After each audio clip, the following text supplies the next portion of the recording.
नमस्कार दोस्तों, स्वागत है आपका हमारे YouTube चैनल जरधारी क्लासेस में। दोस्तों, इंडियन पॉलिटी का आज ये 20वां लेक्चर है दोस्तों। और इसमें हम यहाँ पे चर्चा कर रहे थे उच्चतम न्यायालय यानी सुप्रीम कोर्ट के बारे में।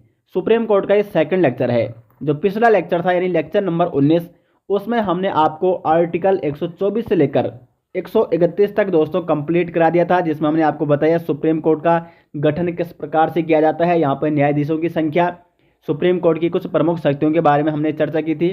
और आज दोस्तों हम यहाँ पे आर्टिकल 132 से लेकर और जो भी अन्य आर्टिकल है सुप्रीम कोर्ट से संबंधित आर्टिकल 147 तक, ये हम दोस्तों आज की वीडियो में कवर करने वाले हैं। तो शुरू करते हैं दोस्तों आज का लेक्चर आर्टिकल 132 से। यहाँ पे आपको ध्यान देना है 131 तक पिछली वीडियो यानी लेक्चर 19 में कंप्लीट हम करा चुके हैं, और जिसने वो वीडियो नहीं देखी है उसको आप जरूर देखिएगा। देखो, जो सुप्रीम कोर्ट है उसके पास 3 प्रकार की अधिकारिता है मुख्यतः। प्रारंभिक अधिकारिता या आरंभिक अधिकारिता, जिसको हम लेक्चर 1 में कंप्लीट कर चुके हैं।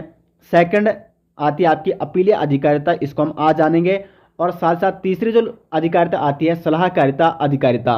राष्ट्रपति सलाह लेता है किससे? सुप्रीम कोर्ट के मुख्य न्यायाधीश से, आर्टिकल 143 के तहत। इसको भी हम यहाँ पे आज जानेंगे। तो दोस्तों देखो, आर्टिकल 132 क्या कहता है। आर्टिकल 132 कहता है दोस्तों सुप्रीम कोर्ट की अपीलीय अधिकारिता, अपीलीय अधिकारिता के बारे में। ठीक है, 132 से लेकर 136 तक, 132 से लेकर 136 तक आपको ये नोट करना है। ये है आपका अपीलीय अधिकारिता से संबंधित। तो देखो, आर्टिकल 132 क्या कहता है। कुछ मामलों में उच्च न्यायालयों से अपीलों में उच्चतम न्यायालय की अपीलीय अधिकारिता को बताता है। यानी देखो, कुछ मामले ऐसे होते हैं दोस्तों, जैसे हाई कोर्ट में कुछ मामले चले गए, हाई कोर्ट द्वारा दिए गए किसी निर्णय पर यदि विवाद फिर उत्पन्न हो गया है। देखो, माना कोई मामला चला गया आपका हाई कोर्ट, हाई कोर्ट ने उस पर क्या दे दिया है, अपना निर्णय सुना दिया है। लेकिन कोई व्यक्ति इस निर्णय से संतुष्ट नहीं है, इस निर्णय पर विवाद उत्पन्न हो गया है, तो वो आर्टिकल 132 के तहत दोस्तों यदि उसको असंतुष्टि है इस निर्णय पर, हाई कोर्ट के इस निर्णय पर, तो वो सुप्रीम कोर्ट पर क्या कर सकता है दोस्तों, सुप्रीम कोर्ट में वो अपील दायर कर सकता है। और इसकी शक्ति उसको कौन देता है? आर्टिकल 132। यानी सुप्रीम कोर्ट को ये शक्ति दी गई है कि वो कुछ मामलों में हाई कोर्ट के जो निर्णय होते हैं उस पर अपीलीय अधिकारिता की शक्ति किसको दी गई है? सुप्रीम कोर्ट को दी गई है। वो उस पर अपील की सुनवाई कर सकता है। यानी हाई कोर्ट के निर्णय पर अपील की सुनवाई कौन कर सकता है? सुप्रीम कोर्ट कर सकता है। यदि किसी व्यक्ति ने हाई कोर्ट के निर्णय पर क्या लगा दी है? अपील लगा दी है सुप्रीम कोर्ट में। तो देखो, आर्टिकल 132 में कौन कौन से मामले हैं? वो मामले हो सकते हैं दोस्तों संवैधानिक मामले, दीवानी मामले या फौजदारी मामले। आर्टिकल 132 के तहत इन मामलों में क्या हो सकता है? अपील सुनी जा सकती है सुप्रीम कोर्ट में। ये सुप्रीम कोर्ट के अपीलीय अधिकारिता क्षेत्र में आता है। अब आता है आर्टिकल 133। इसमें दोस्तों ये भी अपीलीय अधिकारिता का है, लेकिन इसमें सिर्फ सिविल मामलों के विषय से संबंधित अपीलों में उच्चतम न्यायालय की अपीलीय अधिकारिता। यानी सुप्रीम कोर्ट आर्टिकल 133 के तहत, अनुच्छेद 133 के तहत कौन से मामलों पर अपील सुन सकता है दोस्तों? सिविल मामलों पर। अब ये सिविल मामले क्या होते हैं? अगर कोई मामला है पैसे से संबंधित, जमीन विवाद से संबंधित कोई मामला जुड़ा हुआ है। लेकिन दोस्तों देखो, आर्टिकल 132 में भी क्या है? सिविल मामले भी हैं, और आपके फौजदारी मामलों पर भी सुप्रीम कोर्ट क्या कर सकता है? अपील सुन सकता है। यदि हाई कोर्ट के परिणाम, हाई कोर्ट का जो निर्णय है उसके विरुद्ध किसी ने अपील दायर कर ली है सुप्रीम कोर्ट में। लेकिन फिर आर्टिकल 133 की जरूरत क्या पड़ी कि इसमें सिर्फ सिविल मामले सुने जाते हैं। देखो, कुछ सिविल मामले ऐसे होते हैं दोस्तों जिसमें विधि के व्यापक महत्व का प्रश्न उत्पन्न हो जाए या बहुत से व्यक्तियों पर उसका प्रभाव पड़ने वाला है। तो ऐसे सिविल मामले दोस्तों किसके अंतर्गत रखे जाते हैं? अनुच्छेद 133 के तहत रखे जाते हैं। और इन सिविल मामलों में यदि हाई कोर्ट ने कोई निर्णय दे दिया है और हाई कोर्ट के निर्णय पर विवाद उत्पन्न हो जाए, या जिसके विरुद्ध ये निर्णय दिया गया है वो व्यक्ति इस निर्णय से असंतुष्ट है, तो वो अनुच्छेद 133 के तहत दोस्तों सुप्रीम कोर्ट में अपील दायर कर सकता है सिविल मामले में। और वो सिविल मामला कैसा होना चाहिए? विधि के व्यापक महत्व का प्रश्न उसमें होना चाहिए, साथ साथ बहुत से व्यक्तियों पर उसका प्रभाव पड़ने वाला हो, उसको रखा जाता है अनुच्छेद 133 में। अनुच्छेद 134 क्या है? आपराधिक मामले। ठीक है, ये भी देखो मैंने आपको पहले ही बताया है कि अनुच्छेद 132 से लेकर 136 ये अपीलीय अधिकारिता के बारे में बताया गया है, सुप्रीम कोर्ट की अपीलीय अधिकारिता। और अपीलीय अधिकारिता क्या होती है, मैं आपको बार बार समझा रहा हूँ कि हाई कोर्ट ने यदि कोई निर्णय दे दिया है और इसके विरुद्ध सुप्रीम कोर्ट में क्या करना है, अपील दायर करनी है, यदि हाई कोर्ट के निर्णय से कोई व्यक्ति क्या नहीं है, संतुष्ट नहीं है। अब देखो 134 में क्या है, आपराधिक मामले या आप कह सकते हैं फौजदारी मामले। फौजदारी मामले क्या होते हैं, ये आपके मारपीट से संबंधित मामले हो सकते हैं, मारपीट से संबंधित मामले, या मर्डर हो गया, झगड़ा हो गया, ये सारे मामले दोस्तों आपराधिक मामले या फौजदारी मामलों के अंतर्गत आते हैं।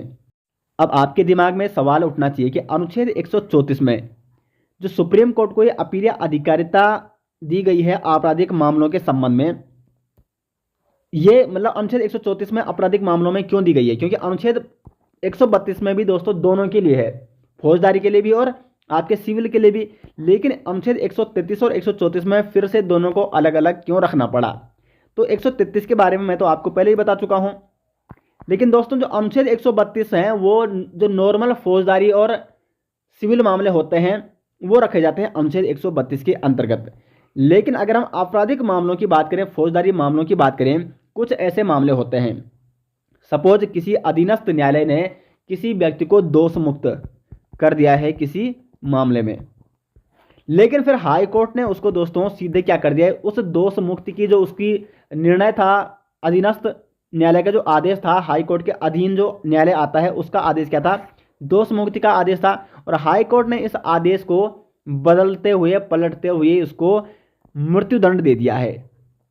तो फिर ये व्यक्ति क्या करेगा, ये व्यक्ति जाएगा दोस्तों अनुच्छेद 134 के तहत, होना आपराधिक मामला चाहिए, ठीक है, 134 के तहत ये सुप्रीम कोर्ट में क्या करेगा, फिर अपील दायर करेगा।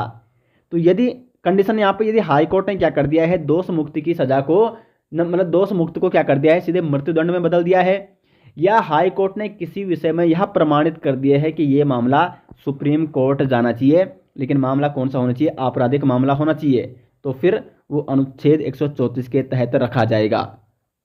ठीक है, तो अनुच्छेद 132, 33, 34 आपको समझ में आ गया होगा। अब दोस्तों आगे बढ़ते हैं 135 की ओर। फेडरल न्यायालय की अधिकारिता और शक्तियों का उच्चतम न्यायालय द्वारा प्रत्योग तय होना। देखो पहले फेडरल न्यायालय हुआ करते थे, जब यहाँ पे ब्रिटिश शासन हुआ करता था तो पहले फेडरल न्यायालय हुआ करते थे।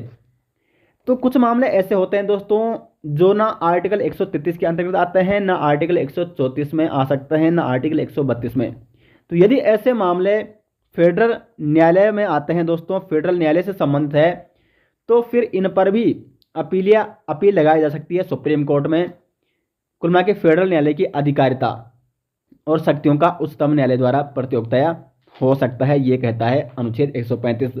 तो ये ज़्यादा इंपॉर्टेंट नहीं है, आर्टिकल 135 और 136 ज़्यादा इंपॉर्टेंट नहीं है। 136 क्या है, अपील के लिए उच्चतम न्यायालय की विशेष इजाज़त। फिर कुछ ऐसे मामले आते हैं दोस्तों जो ना फेडरल न्यायालय से संबंधित है, न आर्टिकल 132 से संबंधित है, न 133, न 134, न 135 से संबंधित है। तो अगर कुछ ऐसे मामले हैं तो सुप्रीम कोर्ट दोस्तों विशेष इजाज़त देता है, या सुप्रीम कोर्ट को ये विशेष अधिकार है या विशेष इजाज़त है सुप्रीम कोर्ट के पास कि वो अनुच्छेद 136 के तहत उन मामलों की सुनवाई कर सकता है। और 136 के तहत SPL यानी स्पेशल लीव पिटीशन दायर की जाती है। ठीक है, यानी अपील के लिए उच्चतम न्यायालय की विशेष इजाज़त या विशेष याचिका का जो विवरण मिलता है, SPL का विवरण मिलता है अनुच्छेद 136 में। ये सुप्रीम कोर्ट को शक्ति दी गई है विशेष इजाज़त की या विशेष याचिका की। जो मामले 133, 134, 135 के अंतर्गत नहीं आती हैं उनको अनुच्छेद 136 के तहत सुप्रीम कोर्ट उन पर क्या कर सकता है, उनको विशेष इजाज़त देके उन पर सुनवाई कर सकता है। तो यहाँ तक हो गया। अब आता है दोस्तों इम्पोर्टेंट जो आर्टिकल है, ये इम्पोर्टेंट है अनुच्छेद 137। क्या है, न्यायिक पुनर्विलोकन। न्यायिक पुनर्विलोकन का मतलब है दोस्तों निर्णयों या आदेशों के लिए उच्चतम न्यायालय द्वारा पुनर्विलोकन करना। ये सुप्रीम कोर्ट को शक्ति दी गई है न्यायिक पुनर्विलोकन की, और ये लिया गया है अमेरिका से। अब मैं आपको बताऊंगा, ये समझाऊंगा मैं आपको सिंपल भाषा में कि ये न्यायिक पुनर्विलोकन है क्या। पहले आपको ये समझना होगा ये न्यायिक पुनर्विलोकन कहाँ से लिया गया है, अमेरिका से लिया गया है। देखो दोस्तों, जैसे कि सुप्रीम कोर्ट अपने द्वारा दिए गए जो निर्णय है उनकी जांच करके उनकी समीक्षा कर सकता है और अपने निर्णयों को परिवर्तित भी कर सकता है। माना सुप्रीम कोर्ट ने किसी मामले में आज निर्णय दे दिया है, लेकिन कुछ सालों बाद वही निर्णय सुप्रीम कोर्ट दोस्तों क्या कर सकता है, उस निर्णय को पलट भी सकता है, यानी न्यायिक पुनर्विलोकन कर सकता है। अनुच्छेद 137 के तहत ये शक्ति प्रदान की गई है सुप्रीम कोर्ट को। मैंने आपको प्रस्तावना के बारे में जब बताया था, वहां पर मैंने आपको बेरोबारी संघवाद और वहां पे आपको मैंने केशवानंद भारती वर्सेस केरलावाद इसके बारे में समझाया था। उसका एग्जाम्पल दोस्तों यहाँ पे फिट बैठता है। देखो यहाँ पे जब बेरोबारी संघवाद हुआ था, यहाँ पे मैं लिख रहा हूं आपको बेरोबारी संघवाद, सिंपल भाषा में आपको समझना है। आर्टिकल 137 क्या कहता है, 1960 बेरोबारी संघवाद 1960 में दोस्तों सुप्रीम कोर्ट का क्या निर्णय था कि जो प्रस्तावना है यह संविधान का अंग नहीं है, प्रस्तावना संविधान का अंग नहीं है। लेकिन दोस्तों उसके बाद 1973 में क्या होता है, जो केशवानंद भारती मामला आया, केशवानंद भारती वर्सेस केरलावाद आया, इसमें सुप्रीम कोर्ट ने क्या कहा था दोस्तों 1973 में कि जो प्रस्तावना है वो संविधान का एक अभिन्न अंग है और इसमें भी संशोधन किया जा सकता है। तो देखो इसमें तो सुप्रीम कोर्ट ने अपना निर्णय क्या सुनाया कि प्रस्तावना संविधान का अंग नहीं है, लेकिन 1973 में दोस्तों यही निर्णय सुप्रीम कोर्ट ने अपना बदल दिया है और कह दिया है कि प्रस्तावना संविधान का एक अभिन्न अंग है, अर्थात न्यायिक पुनर्विलोकन कर सकता है सुप्रीम कोर्ट। ये शक्ति दी गई है सुप्रीम कोर्ट को, यानी अपने निर्णय की वो न्यायिक समीक्षा करके यदि उस निर्णय में कुछ कमी है तो उसमें वो परिवर्तित कर सकता है अनुच्छेद 137 के तहत। यहाँ तक आपका क्लियर हो गया होगा, उम्मीद करते हैं यहाँ तक आपको अच्छे से समझ में आ गया होगा। और एक और चीज़ आपने आर्टिकल 13, 137 तो है ही, और आर्टिकल 13 देखो, इसको आपने देखो यहाँ पे 13 लिखा हुआ, बाद में 7 जोड़ दिया, 137 और 13 ये दोनों लगभग देखो 13 में क्या है, 13 में है मूल अधिकारों से संबंधित न्यायिक पुनर्विलोकन का आधार दिया गया है। मतलब ये दोनों अनुच्छेद आपके न्यायिक पुनर्विलोकन से संबंधित है, लेकिन जो आर्टिकल 13 है उसमें मूल अधिकारों से संबंधित शक्ति है। ठीक है, अगर फंडामेंटल राइट्स में कोई क्या करता है, हनन करता है, या कोई ऐसा मामला है जो फंडामेंटल राइट्स में अड़चनें पैदा कर रहा है, तो फिर अनुच्छेद 13 के अंतर्गत न्यायिक पुनर्विलोकन या न्यायिक समीक्षा की जा सकती है। तो दोनों ये अनुच्छेद न्यायिक पुनर्विलोकन से संबंधित है, ये आपको नोट करने हैं। और एग्जाम्पल मैंने आपको बता दिया है कि किस प्रकार से सुप्रीम कोर्ट अपना निर्णय बदल सकता है। उसके बाद आता है दोस्तों अनुच्छेद 138, उच्चतम न्यायालय की अधिकारिता में वृद्धि। देखो उच्चतम न्यायालय को कौन कौन से अधिकारिता है, आपकी सिविल अधिकारिता हो गया, आरंभिक अधिकारिता हो गया, और आपके परामर्श दे सकते हैं राष्ट्रपति को सुप्रीम कोर्ट। लेकिन मतलब ये संसद को ये अधिकार है दोस्तों, अनुच्छेद 138 कहता है कि संसद को ये अधिकार है कि वो सुप्रीम कोर्ट के अधिकारिता में वृद्धि कर सकता है, लेकिन कभी भी सुप्रीम कोर्ट की अधिकारिता में कमी नहीं की जा सकती है। तो अनुच्छेद 138 यहाँ पे आपको लिखना है कि संसद को ये अधिकार है कि वो उच्चतम न्यायालय की अधिकारिता में वृद्धि कर सकता है, अनुच्छेद 138 ये कहता है। अनुच्छेद 139 क्या कहता है, संसद सर्वोच्च न्यायालय की रिट अधिकारिता में विस्तार कर सकती है। देखो इससे पहले आपको फंडामेंटल राइट्स में अनुच्छेद 32 में मैंने आपको बताया था कि जो सुप्रीम कोर्ट है वो फंडामेंटल राइट्स का संरक्षण करता है, मूल अधिकारों का संरक्षण करता है, और अनुच्छेद 32 के तहत 5 प्रकार की रिट जारी की जाती है। लेकिन दोस्तों ये 5 प्रकार की रिट मैंने आपको काफ़ी डिटेल्स में बताई है फंडामेंटल राइट्स में, वो वाली वीडियो आप जरूर देखिए यदि आप जो नए अभ्यर्थी हैं जिन्होंने वीडियो अभी नहीं देखी है। तो 5 प्रकार की रिट की जा सकती है सुप्रीम कोर्ट द्वारा जारी। लेकिन अनुच्छेद 139 कहता है कि यदि जरूरत पड़े तो संसद सर्वोच्च न्यायालय की रिट अधिकारिता में विस्तार कर सकता है। ये जो रिट जारी करने का अधिकार है सुप्रीम कोर्ट का, इसमें वृद्धि की जा सकती है। यदि जरूरत पड़े तो 5 से ज़्यादा रिट यहाँ पे क्या कर सकते हैं, मतलब इन रिटों में विस्तार किया जा सकता है। ये कौन विस्तार कर सकता है दोस्तों, तो संसद इसमें विस्तार कर सकता है। समझ में आ गया होगा आपको। कई बार एग्जाम में इसी प्रकार से क्वेश्चन बन सकता है कि बताइए कि जो रिट अधिकारिता है सुप्रीम कोर्ट की, उसमें कौन विस्तार कर सकता है, राष्ट्रपति, सुप्रीम कोर्ट का मुख्य न्यायाधीश, ऑप्शन आ सकता है संसद, या ऑप्शन आ सकता है आपका एक चौथा ऑप्शन कोई भी आ जाएगा। ठीक है, तो आपको वहाँ पे क्या कर देना है, संसद सुप्रीम कोर्ट की रिट अधिकारिता में विस्तार कर सकता है अनुच्छेद 139 के तहत। अनुच्छेद 140 ये भी ज़्यादा इंपॉर्टेंट नहीं है, लेकिन आप समझ लो इसको। उच्चतम न्यायालय की आनुषांगिक शक्तियाँ, इसमें उच्चतम न्यायालय की आनुषांगिक शक्तियों के बारे में बताया गया है। अर्थात सिंपल भाषा में यदि मैं आपको समझाऊं तो सुप्रीम कोर्ट को जो भी शक्तियां दी गई हैं और जो भी अधिकार दिए गए हैं, इतनी सारी शक्तियां मैंने आपको बता दी हैं, अधिकार मैंने आपको बता दिए हैं सुप्रीम कोर्ट के। तो सुप्रीम कोर्ट को जो शक्तियां और अधिकार दिए गए हैं, इन अधिकारों और शक्तियों को प्रभावी बनाने के लिए क्या है, प्रभावी बनाने के लिए दोस्तों यहाँ पे संसद, कुल मिला के संसद को ये शक्ति दी गई है कि वो सुप्रीम कोर्ट के शक्तियों और अधिकारिता को क्या कर सकता है और प्रभावी बना सकता है। इसके लिए वो नियम कानून बना सकता है। ये अधिकार भी संसद को दिया गया है। या आप कह सकते हैं कि सुप्रीम कोर्ट को जो दी गई शक्तियां और अधिकारिता है उसको प्रभावी बनाने के लिए संसद दोस्तों उच्चतम न्यायालय को अनुषंगिक शक्तियां प्रदान करता है।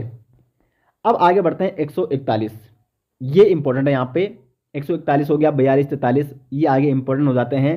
उच्चतम न्यायालय द्वारा घोषित विधि सभी अधीनस्थ न्यायालयों पर बाध्यकारी होगी।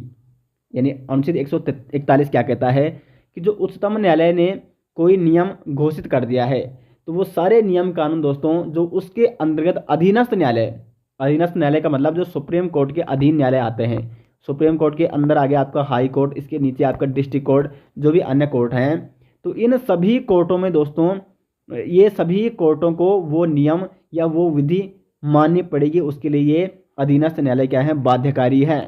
तो उच्चतम न्यायालय द्वारा घोषित विधि सभी अधीनस्थ न्यायालयों पर बाध्यकारी होगी। ये कौन कहता है, अनुच्छेद 141 कहता है। आगे बढ़ते हैं 142 की ओर। आर्टिकल 142, उच्चतम न्यायालय की डिक्रियों और आदेशों का प्रवर्तन और प्रकटीकरण आदि के बारे में आदेश। देखो ये लाइन आपको समझ में नहीं आ रही होगी, लेकिन इसलिए मैं आपको यहाँ पे सिंपल भाषा का प्रयोग करके यहाँ पे बताने का प्रयास करता हूँ। प्रवर्तन यानी इन्फोर्स। देखो कई बार ये इंपॉर्टेंट है दोस्तों 142, इसका प्रयोग सुप्रीम कोर्ट के द्वारा अधिकांश समय किया जाता है। देखो दोस्तों, माना सपोज कोई मामला आता है सुप्रीम कोर्ट के पास, अब मामला वो कुछ भी हो सकता है। माना मैं आपको एग्जाम्पल के लिए बता रहा हूँ यहाँ पे जनसंख्या नियंत्रण के लिए, जनसंख्या नियंत्रण के लिए देखो जनसंख्या विस्फोट ये एक बड़ी समस्या है, ये आप भी जानते हैं। और सपोज देखो अभी मामला आया नहीं, मैं आपको एग्जाम्पल बता रहा हूँ, ठीक है। माना सपोज जनसंख्या नियंत्रण के लिए सुप्रीम कोर्ट के पास मामला आता है और सुप्रीम कोर्ट को भी लगता है कि बिल्कुल जनसंख्या नियंत्रण पर नियम कानून बनने चाहिए। तो सुप्रीम कोर्ट आदेश देगा किसको, मतलब देखो नियम कानून तो हमेशा संसद ही बनाएगी। तो संसद नियम कानून जब तक बनाती है जनसंख्या नियंत्रण के लिए, तो संसद को लगभग कुछ टाइम लग सकता है। एक ही दिन में तो नियम कानून बन नहीं सकता है, संसद को सोचना पड़ेगा, विचारना पड़ेगा, फिर विधेयक पारित करना होगा। कई बार विधेयक पारित होने में ही समय लग जाता है। लेकिन अगर और इम्पोर्टेंट मामला है, ये महत्वपूर्ण मामला है और सुप्रीम कोर्ट को लगता है कि ये इसके लिए जल्दी से जल्दी कुछ ना कुछ करना होगा, तो जब तक दोस्तों संसद नियम कानून नहीं बनाती है तब तक सुप्रीम कोर्ट क्या करेगा, जनसंख्या नियंत्रण के लिए कुछ अपने आदेश जारी करेगा। और माना सुप्रीम कोर्ट ने आदेश जारी कर दिया है, मैं आपको एग्जांपल बता रहा हूं कि माना सपोज सुप्रीम कोर्ट ने अपना आदेश जारी कर दिया है कि 2 से ज़्यादा बच्चे कोई पैदा न कर सके, मतलब 2 से अधिक 2 बच्चे हर कोई पैदा कर सकता है, 2 से ज़्यादा बच्चा पैदा करना अपराध हो गया माना, ठीक है। तो यही आदेश दोस्तों तब तक के लिए क्या बन जाएगा, कानून बन जाएगा। यानी सुप्रीम कोर्ट का जो आदेश है वो सर्वोपरि होगा। और सुप्रीम कोर्ट इस शक्ति का प्रयोग दोस्तों अपने अनेक मामलों में करता है, ठीक है। जब तक के लिए नियम कानून नहीं बने हैं तब तक सुप्रीम कोर्ट का जो आदेश है वो सर्वोपरि होगा दोस्तों। और ये शक्ति दी गई है सुप्रीम कोर्ट को कौन से आर्टिकल के तहत, अनुच्छेद 142 के तहत। उच्चतम न्यायालय की डिक्रियों और आदेशों का प्रवर्तन और प्रकटीकरण आदि के बारे में आदेश। यानी सुप्रीम कोर्ट ने जो आदेश दे दिया वही दोस्तों क्या है, जो डिक्रियां दे दी है, जो आदेश दे दिए सुप्रीम कोर्ट ने, वही क्या होते हैं, सर्वोपरि होते हैं। ये अनुच्छेद 142 कहता है। तो ये इसका प्रयोग सुप्रीम कोर्ट कई बार करता है क्योंकि नियम कानून बनने में तो समय लगता है। तब तक के लिए सुप्रीम कोर्ट ने जो आदेश दे दिया है वही सर्वोपरि माना जाता है। तो उम्मीद करते हैं आर्टिकल 142 विद एग्जाम्पल मैंने आपको समझा दिया है और अच्छे से आपको समझ में आ गया होगा। उसके बाद 143, ये मोस्ट इंपॉर्टेंट है दोस्तों, ये कई बार एग्जाम में पूछा जा चुका है। सुप्रीम कोर्ट की सलाहकारिता अधिकारिता। देखो इससे पहले हम सुप्रीम कोर्ट की आरंभिक अधिकारिता के बारे में जान चुके हैं, उसके बाद हमने बात की सिविल अधिकारिता के बारे में, और तीसरी प्रमुख अधिकारिता है सलाहकारिता अधिकारिता। यानी जो राष्ट्रपति होता है दोस्तों वो सुप्रीम कोर्ट से सलाह ले सकता है, किसके तहत, अनुच्छेद 143 के तहत। लेकिन यहाँ पे आपको एक बात नोट करनी है, राष्ट्रपति माना, सपोज सुप्रीम कोर्ट या सुप्रीम कोर्ट के मुख्य न्यायाधीश से राष्ट्रपति ने सलाह ली। सुप्रीम कोर्ट ने राष्ट्रपति को क्या दे दी है? सलाह दे दी है। लेकिन राष्ट्रपति दोस्तों इस सलाह को मानने के लिए कभी भी बाध्य नहीं है। ये जरूरी नहीं है कि सुप्रीम कोर्ट ने जो सलाह दे दी है वो राष्ट्रपति को माननी ही पड़ेगी, तो राष्ट्रपति इसके लिए बाध्य नहीं है।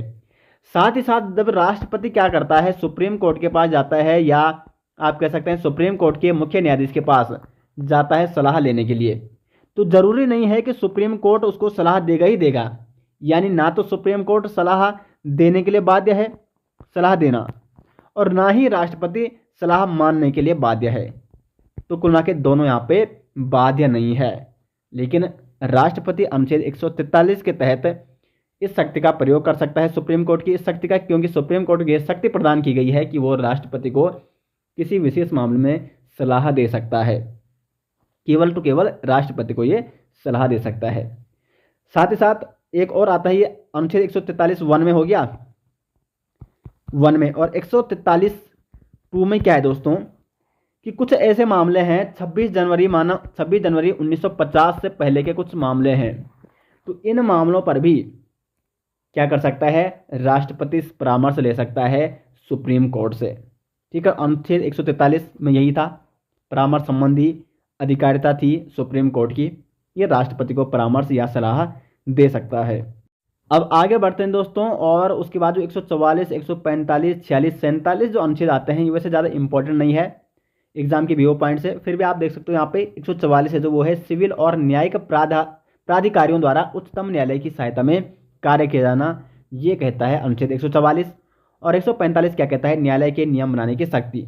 देखो इससे पहले हमने आपको संसद के बारे में बताया था ना, तो जिस प्रकार लोकसभा हो गया, राज्यसभा हो गया, अपने कार्य को सुचारू रूप से करने के लिए कुछ नियम बनाते हैं, उसकी शक्ति उन्हें दी गई है। तो उसी प्रकार न्यायालय के नियम बनाने की शक्ति दी गई दोस्तों न्यायालय को, यानी उच्चतम न्यायालय को राष्ट्रपति के अनुमोदन से।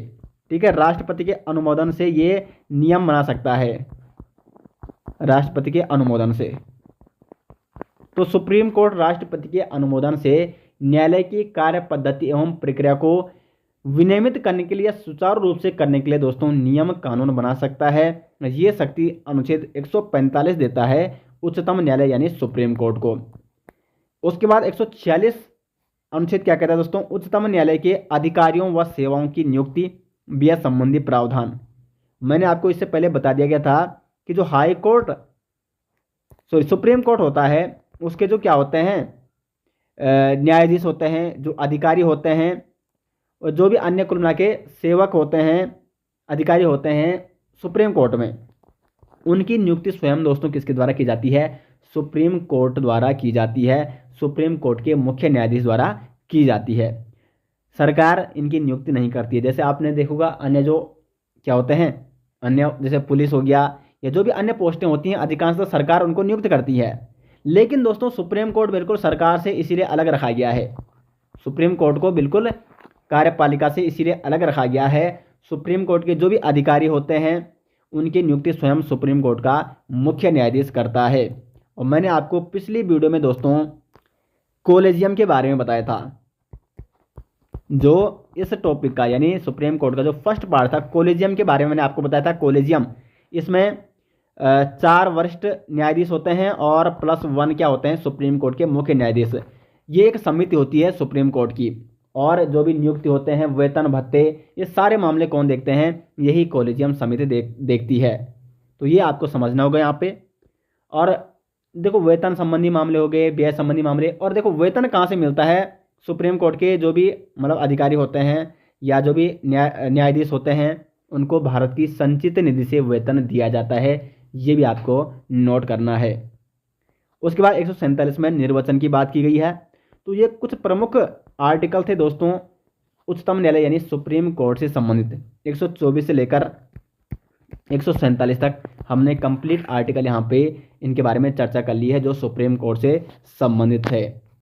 अब दोस्तों हम यहाँ पे बात करेंगे भारत का नियंत्रक एवं महालेखा यानी कैग, CAG का फुल फॉर्म होता है controller and auditor general of India. ये दोस्तों इंपॉर्टेंट टॉपिक है यहाँ पे। अब ये छोटा टॉपिक है, इसके लिए हम इसको इसी में इंक्लूड कर रहे हैं, सुप्रीम कोर्ट वाली वीडियो में ही हम इसी को कवर करेंगे और भारत का जो नियंत्रक और महालेखा है, इसके बारे में जो अनुच्छेद, जो आर्टिकल में विवरण मिलता है, आर्टिकल 148 से लेकर और 151 तक। तो काफ़ी इंपॉर्टेंट दोस्तों ये आर्टिकल है, और मतलब आप कह सकते हैं कि काफ़ी इंपॉर्टेंट ये पद है यहाँ पे, जो भारत में जो भारत का नियंत्रक और महालेखा होता है, इसका महत्वपूर्ण कार्य होता है। देखो कार्य क्या होता है, संविधान वालों ने दोस्तों हर चीज़ सोच समझ कर ही बनाई है। अब जो नेता होते हैं, अब आप सभी जानते हैं कि माना कोई नेता, किसी नेता ने भ्रष्टाचार कर दिया है, तो उसका, क्योंकि नेता के पास तो पावर होती है, उस भ्रष्टाचार को देखेगा कौन। तो दोस्तों इसीलिए यहाँ पे भारत का नियंत्रक और महालेखा एक पद यहाँ पे बनाया गया है संविधान में, सीएजी का। और ये सीएजी दोस्तों संपूर्ण भारत का क्या करता है, अकाउंटिंग का काम देखता है, ऑडिटिंग का काम देखता है, यानी लेखांकन हो गया, लेखा परीक्षण हो गया, कितना आय हुआ, कितना व्यय हुआ, किस सरकार ने कितना खर्चा किया है, कितना पैसा कहाँ गया है, राज्य से लेकर और केंद्र तक, ये सारा काम दोस्तों कौन देखता है, कैग देखता है, यानी controller and auditor general of India. तो इसके बारे में जानना अति महत्वपूर्ण हो जाता है। अब देखो जो भारत का नियंत्रण एवं महालेखा है, इसके बारे में जो पहला अनुच्छेद आता है, अनुच्छेद 148, ये क्या कहता है, भारत का एक नियंत्रक एवं महालेखा परीक्षक होगा, यानी इसके बारे में बताता है अनुच्छेद 148 कि भारत का क्या होगा, एक नियंत्रक और महालेखा, यानी कंट्रोलर एंड ऑडिटर जनरल होगा भारत का। इसकी नियुक्ति कौन करेगा, तो राष्ट्रपति करेगा, और शपथ कौन दिलाएगा, तो राष्ट्रपति दिलाएगा। और कार्यकाल क्या होगा, कई बार कार्यकाल से संबंधित क्वेश्चन आता है, तो कार्यकाल जो होता है कैग का, वो होता है 6 वर्ष अथवा 65 वर्ष आयु जो पहले हो। माना सपोज कोई जो भारत का नियंत्रक और महालेखा है, उसकी नियुक्ति कब हुई है, 50 साल में हुई है, तो उसका कार्यकाल होगा दोस्तों 56 साल तक, ठीक है, तब वो 6 वर्ष हो जाएगा, ठीक है। लेकिन कई बार क्या होता है कि माना इसकी नियुक्ति हुई है 61 साल में, अब इसका कार्यकाल अगर हम 6 वर्ष की बात की जाए तब तो ये 67 जा रहा है, लेकिन यहाँ पे साफ साफ लिखा है संविधान में कि 65 वर्ष आयु जो पहले हो, ठीक है, लेकिन 65 वर्ष आयु उसकी पहले हो जाएगी। तो ये जो 61 में अगर ये क्या बन जाता है, कैग बन जाता है, तब इसका कार्यकाल दोस्तों 65 वर्ष, जब ये 65 वर्ष का जब ये हो जाएगा, तो 65 वर्ष की आयु होने पर इसका कार्यकाल फिर से समाप्त हो जाएगा। तो इसका कार्यकाल फिर कितना हुआ, 4 ही साल हुआ। तो इन दोनों में से या तो 6 वर्ष का पहले हो गया हो, या 65 वर्ष आयु उसकी पहली हो गई हो, इनमें से जो भी पहले होगा दोस्तों, उतना कार्यकाल होता है एक कैग का। तो ये तो इसका जनरली क्या था, मतलब नियुक्ति कैसी होती है, शपथ कौन दिलाता है, कार्यकाल क्या होता है, त्याग पत्र भी राष्ट्रपति को ही अपना ही देता है, ये कहता है अनुच्छेद 148। अब दोस्तों जो अनुच्छेद 149 आता है, ये काफ़ी इंपॉर्टेंट है।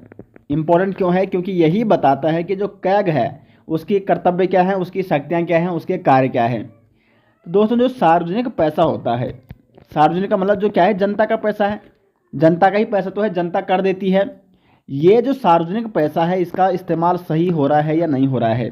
अब ऐसा तो है नहीं कि जनता का पैसा है और नेता इसको अपनी मर्जी से उसको लूट लें, तो ऐसा तो हो नहीं सकता है। तो ये जो जनता का पैसा यानी जो सार्वजनिक धन है दोस्तों, इसका सही इस्तेमाल हो रहा है या नहीं हो रहा है। ये जो कुल मिला के सार्वजनिक धन का क्या करता है, संरक्षण करता है, जो भी वित्त होता है, लोक वित्त होता है, उसका संरक्षण करता है, ये सारे कार्य करता है दोस्तों सीएजी। अब मुख्य कार्य इसके देख लेते हैं। भारत की संचित निधि और प्रत्येक राज्य की संचित निधि से संबंधित खातों के सभी प्रकार के खर्चों का परीक्षण ये करता है। देखो संचित निधि से क्या है, बहुत सारे अधिकारियों की सैलरी दी जाती है, बहुत सारे कार्य जो केंद्र सरकार करती है वो संचित निधि से पैसा लेकर ही करती है। संचित निधि से पैसा कैसे लेता है ये हम आपको पहले ही बता चुके हैं, ठीक है। राज्य सरकार भी संचित निधि से पैसा लेगी, उससे कुछ काम करेगी। तो ये जो पैसा लिया गया है उससे सही कार्य किया गया है या नहीं किया गया है, इसका दोस्तों इसका परीक्षण कौन करता है, हम क्या करता है, भारत का नियंत्रक और महालेखा। और आपको ध्यान देना होगा कि पूरे देश का एक ही कैग होता है, वही राज्यों की संचित निधि के बारे में जांच करता है, परीक्षण करता है, और वही केंद्र सरकार की संचित निधि के बारे में उसकी जांच करता है, उसका परीक्षण करता है। उसके बाद भारत की राज्यों की आकस्मिक निधि, भारत का और भारत के राज्यों का आकस्मिक निधि के बारे में भी यही जांच करता है। सार्वजनिक खातों के बारे में भी कैग ही दोस्तों क्या करता है, जांच करता है, उसका परीक्षण करता है। साथ ही साथ केंद्र सरकार हो गया और राज्य सरकार के सभी जो लाभ हानि हो गया, बैलेंस शीट आदि सभी खातों के बारे में लेखा परीक्षण और ऑडिटिंग का काम कौन करता है दोस्तों, यही कैग करता है। तो काफ़ी बड़ी जिम्मेदारी और कर्तव्य और मतलब कर्तव्य होते हैं कैग के, और ये महत्वपूर्ण शक्तियां हैं कैग की। तो मतलब कहीं भी आपने देखो कि कोई भी जो भ्रष्टाचार का उजागर होता है, किसी नेता ने कोई भ्रष्टाचार किया है तो वो सारा वो कैग के द्वारा ही वहाँ पे मतलब उजागर किया जाता है। अगर कहीं किसी ने भ्रष्टाचार कर लिया है, फिर अगर खाते की जांच करेगा और ये पैसा कहाँ गया, कि कहाँ इस्तेमाल हुआ, अगर इसका मिसयूज हुआ है, गलत यूज हुआ है, तो उस प्रकार से वो सारी प्रक्रिया दोस्तों कौन देखता है, कैग देखता है। तो इसलिए ये संविधान का एक महत्वपूर्ण पद माना जाता है।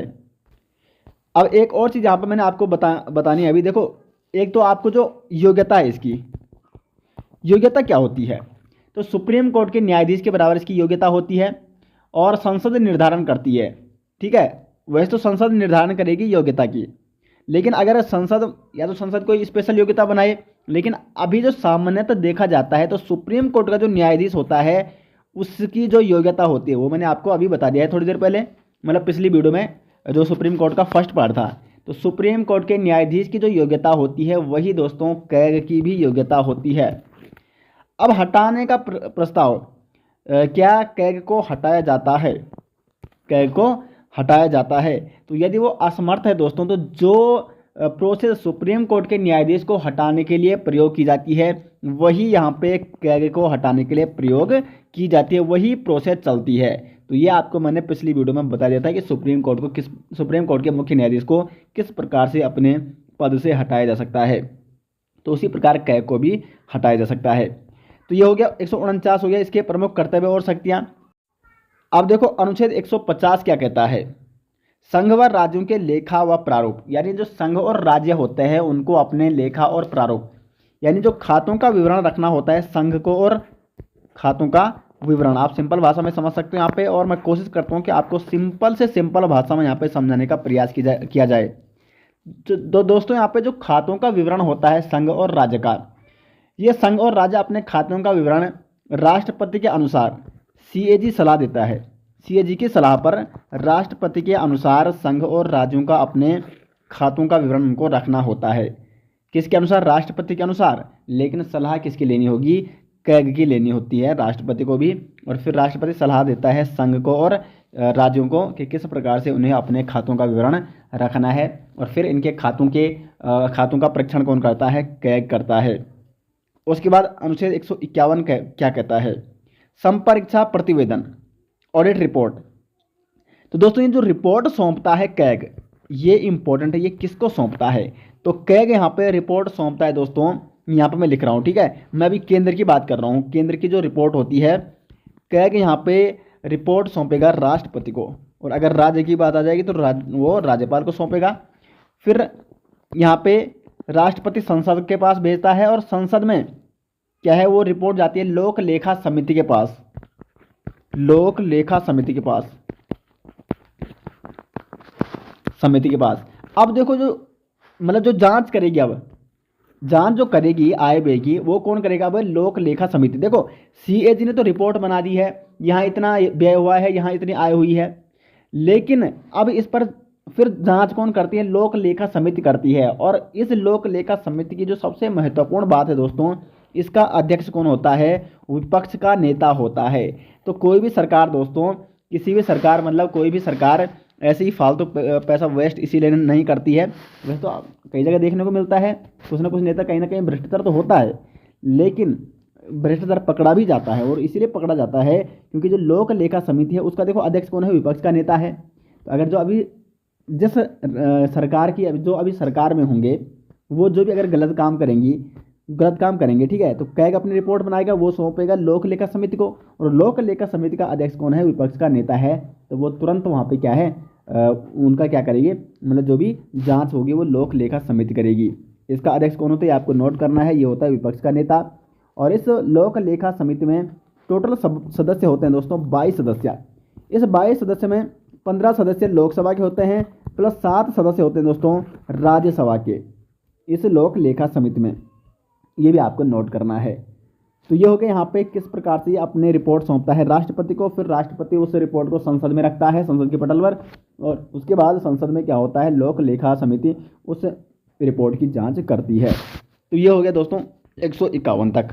तो आज की वीडियो में दोस्तों हमने भारत का नियंत्रक और महालेखा के बारे में भी जाना, यानी कैग के बारे में भी जाना, इसके कार्य क्या होते हैं, शक्तियाँ क्या होती हैं, साथ ही साथ सुप्रीम कोर्ट के जो बचे हुए अनुच्छेद थे उनके बारे में भी चर्चा की। तो सुप्रीम कोर्ट भी कंप्लीट हो गया, कैग भी यहाँ पे कंप्लीट हो गया और आपका भाग 5 यहाँ पे कंप्लीट हो जाता है। अब जो दोस्तों जो नेक्स्ट भाग 6 है वो आपके लिए पढ़ना बड़ा ही आसान होगा, क्योंकि राष्ट्रपति के जैसे ही राज्यपाल से संबंधित अनुच्छेद हैं, उसी प्रकार प्रधानमंत्री और मुख्यमंत्री से संबंधित जो भी आर्टिकल हैं वो लगभग एक ही जैसे हैं, बस आर्टिकल का फ़र्क है। उसके बाद जो प्रोसेस है जो आपको समझना है वही समझना है। तो इसलिए भाग 5 को एक बार रिवाइज अच्छे से कीजिए दोस्तों, भाग 5 को कंप्लीट ढंग से रिवाइज कीजिए, तब आपको बड़ी आसानी से भाग 6 समझ में आ जाएगा। और जिसने भाग 5 अच्छे से नहीं पढ़ा होगा उसको भाग 6 समझने में बड़ी ही कठिनाई हो सकती है। उम्मीद करते हैं दोस्तों आपको वीडियो पसंद आई, और वीडियो अच्छी लगी तो वीडियो को लाइक और शेयर जरूर करें। मिलते हैं दोस्तों नेक्स्ट साथ, तब तक के लिए धन्यवाद।